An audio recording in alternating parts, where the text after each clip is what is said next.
warahmatullahi wabarakatuh. Alhamdulillah nahmaduhu wa nasta'inuhu wa nastaghfiruh wa na'udzu billahi min syururi anfusina wa min sayyiati a'malina. Yahdihillahu fala mudilla lahu wa may yudlil fala hadiya lahu. Asyhadu an la ilaha illallah wa asyhadu anna Muhammadan abduhu wa rasuluhu la nabiyya ba'dah. Puji dan syukur kita panjatkan kehadiran Allah Subhanahu wa taala yang mana kita masih diberikan beribu-ribu nikmat, yaitu nikmat utama dan yang paling utama nikmat iman, nikmat Islam, serta nikmat sehat walafiat. Sholawat dan salam tidak lupa kita curahkan pada junjungan Nabi besar kita, saudara Nabi Allah Nabi Muhammad sallallahu alaihi wasallam, serta para keluarga, para sahabat, para dan insyaallah kita termasuk di dalamnya. Alhamdulillah, di puasa yang ke-23 Ramadan tahun 1444 Hijriah. Perkenalkan, saya Muhammad Aidil Azam, jurusan Hukum Ekonomi Syariah, Fakultas Syariah, Institut Agama Islam Tazkiyah, ingin melaksanakan tugas ujian tengah semester pada mata kuliah Al-Qawaid Al-Fiqhiyah 1, yang mana saya akan mengkaji kaidah fikih tentang permasalahan ekonomi syariah yang ada di Indonesia. Yaitu dalam kaidah asas ini saya akan mengutip salah satu kaidah fikih permasalahan ekonomi syariah. Yang pertama, ad-daruru la yuzal, atau kemudaratan harus dihilangkan.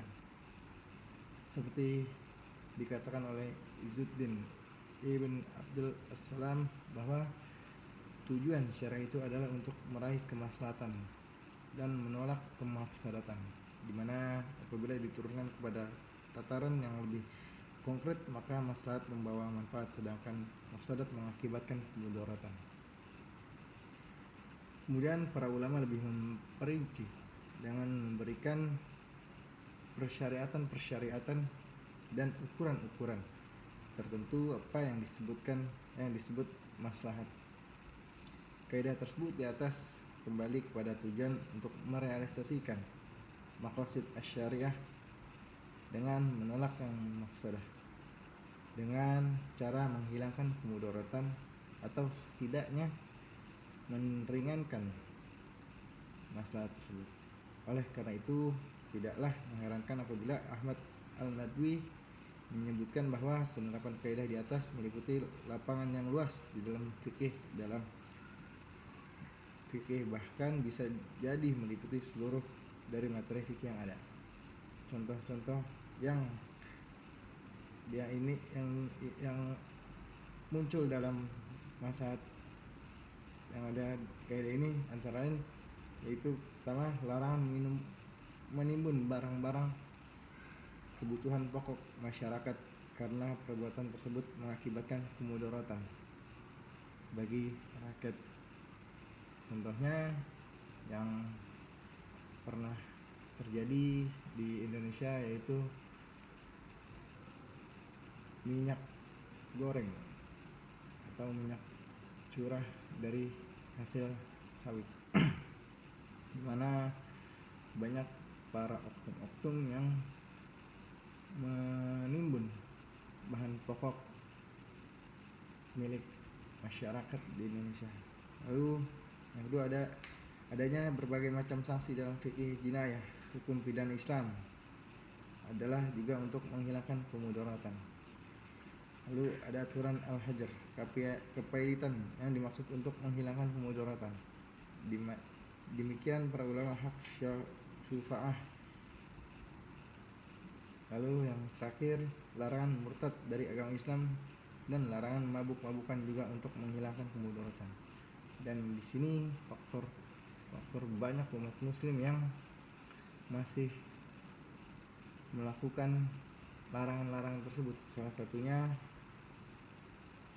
mabuk-mabukan. Kaidah tersebut sering diungkapkan dengan apa yang tersebut dalam hadis, la doror wala diror. Tidak boleh memudaratkan dan tidak boleh dimudaratkan.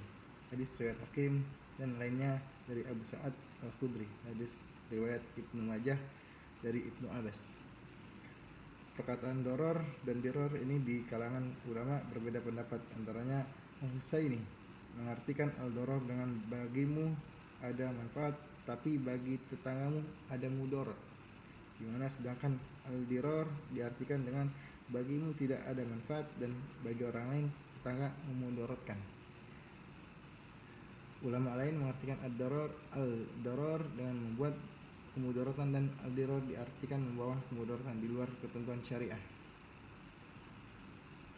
Dari Al-Quran dan hadis yang mendukung kaidah tersebut antara lain Auzubillahi minasyaitonirrajim. Bismillahirrahmanirrahim. La tumsikuhunna diraran lita'tadu. Janganlah kamu merujuk mereka untuk memberikan kemudaratan, karena dengan demikian kamu mengenai mereka. Lalu selanjutnya disebutkan dalam surat At-Talaqah ayat 6, wala tudarruhunna litudayyiqu alaihinna. Dan janganlah kamu menurutkan mereka, istri, untuk menyempitkan hati mereka. Banyak ayat-ayat lainnya disebutkan, yaitu salah satu Al-Baqarah ayat 233.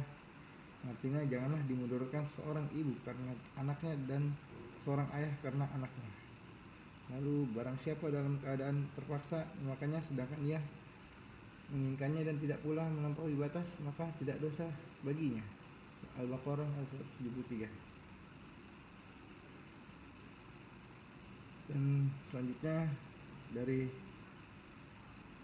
hadis riwayat Muslim dikatakan Allah mengharamkan dari orang mukmin darahnya, hartanya, dan kehormatannya, dan tidaklah menyenangkan kecuali dengan sangkaan yang baik.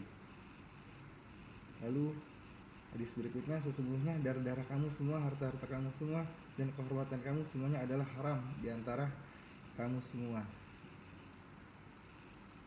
Kekecualian dari kaidah ini di atas pada prinsipnya adalah bahwa yang pertama, apabila menghilangkan kemudaratan mengakibatkan datangnya kemudaratan yang lain yang sama tingkatannya. Misalnya A mengambil makanan orang lain yang juga dalam keadaan kelaparan. Hal ini tidak boleh dilakukan meskipun A juga dalam keadaan lapar.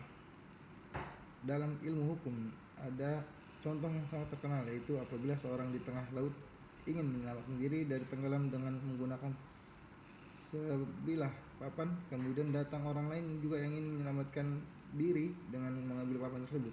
Dalam hukum Islam, hal tersebut tidak boleh dilakukan karena tingkat kemudaratan sama, yaitu sama-sama untuk menyelamatkan diri, dan dikenal dengan hifzah al-nafs dalam maqasid syariah.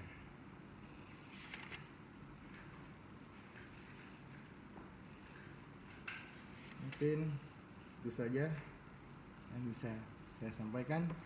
Kurang lebihnya mohon maaf. Yang benar datangnya dari Allah, yang salah datangnya dari saya pribadi.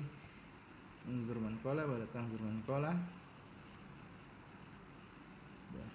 Subhanakallahumma wa bihamdika asyhadu an la ilaha illa anta astaghfiruka wa atubu ilaik. Assalamualaikum warahmatullahi wabarakatuh.